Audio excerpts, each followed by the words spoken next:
Il était une fois, au cœur vibrant de la savane africaine, un hippopotame nommé Barnabé. Barnabé n'était pas un hippopotame ordinaire, loin de là, pendant que ses amis passaient leur journée à se rouler joyeusement dans la boue fraîche, ou à faire d'énormes bulles amusantes dans l'eau scintillante de la rivière. Barnabé, lui, observait avec une admiration sans bornes les gracieux flamants roses. Ces oiseaux élégants dansaient au bord de l'eau, leurs longues pattes décrivant des arabesques. Ce qu'il désirait par-dessus tout, plus que tout au monde, c'était de pouvoir danser lui aussi. Il rêvait secrètement de réaliser des entrechats aériens et des pirouettes parfaites. Il s'imaginait exécutant de grands jetés, s'élevant avec légèreté dans les airs. Mais son rêve le plus cher, celui qui faisait battre son cœur, était de porter un magnifique tutu rose. Un beau matin ensoleillé, l'école de danse de la célèbre Madame Gazelle annonça un grand spectacle. Barnabé, le cœur rempli d'espoir et d'excitation, décida courageusement de s'inscrire. Il se dirigea vers le studio de danse, ses pas lourds résonnant sur le chemin.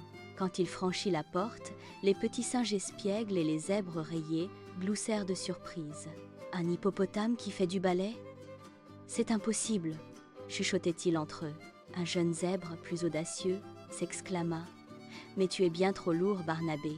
Barnabé sentit une vague de tristesse l'envahir et baissa sa grande tête. Son rêve semblait s'éloigner, menacé par les moqueries et les doutes. Mais Madame Gazelle, avec un sourire chaleureux et encourageant, s'approcha de lui. « La danse est pour tout le monde, Barnabé, sans exception, » dit-elle doucement. « Viens, n'aie pas peur. Essayons de trouver un tutu pour toi. » Malheureusement, un problème de taille se posa très rapidement. Aucun des tutus disponibles n'était adapté à la corpulence de notre cher hippopotame.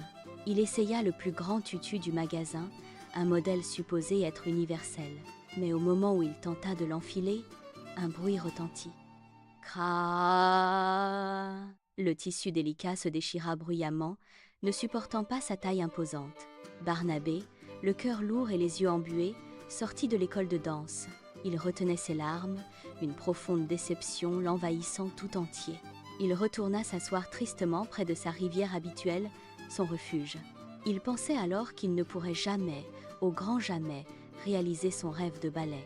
Mais ses amis de la savane, qui possédaient un cœur immense et généreux, avaient tout vu. Ils décidèrent, sans hésitation, de l'aider à surmonter cet obstacle. Les flamants roses, avec leur grâce naturelle, lui offrirent leurs plus belles plumes tombées. Ces plumes, d'un rose éclatant, étaient légères comme l'air et douces au toucher. Les singes agiles, experts en tissage, confectionnèrent de grandes lianes souples. Ils les tressèrent avec dextérité, formant une structure solide et flexible. Et les perroquets colorés apportèrent des pétales de fleurs de lotus géantes. Ces pétales, d'un rose intense et lumineux, ajoutaient une touche de splendeur. Toute la nuit, sous le ciel étoilé, ils travaillèrent ensemble en secret. Leur amitié et leur détermination les guidaient, unis pour Barnabé. Le lendemain matin, jour du grand spectacle, les animaux apportèrent une énorme boîte à Barnabé. À l'intérieur se trouvait le plus grand, le plus majestueux des tutus roses. C'était le plus brillant et le plus merveilleux des tutus jamais créés, une œuvre d'art. Fou de joie et d'émotion, Barnabé l'enfila délicatement, le tissu doux contre sa peau. Miraculeusement, il lui allait à merveille, comme s'il avait été fait sur mesure pour lui. Le soir venu, l'excitation était palpable dans l'air de la savane. Quand le rideau s'ouvrit lentement, Barnabé s'avança sur la scène, le cœur battant la chamade. Il prit une grande inspiration, se concentra et se mit sur la pointe de ses grosses pattes. Puis, avec une détermination nouvelle, il commença à danser, rempli de grâce. Bien sûr, quand il retombait de ses sauts audacieux, le sol tremblait un peu. Un son retentissait. Boum! Boum! Mais cela ne gâchait en rien sa performance, car il était si gracieux, si léger dans son cœur et son esprit, que sa danse était magique. Son tutu rose, confectionné avec amour, tourbillonnait autour de lui. Il ressemblait à un grand nuage de barbe à papa, aérien et doux, flottant sur scène. À la fin de sa représentation éblouissante, un grand silence planait sur l'audience. Puis toute la savane éclata en applaudissements retentissants et joyeux. Les zèbres tapaient des sabots en rythme et les singes sifflaient de joie pure. Barnabé fit une belle révérence.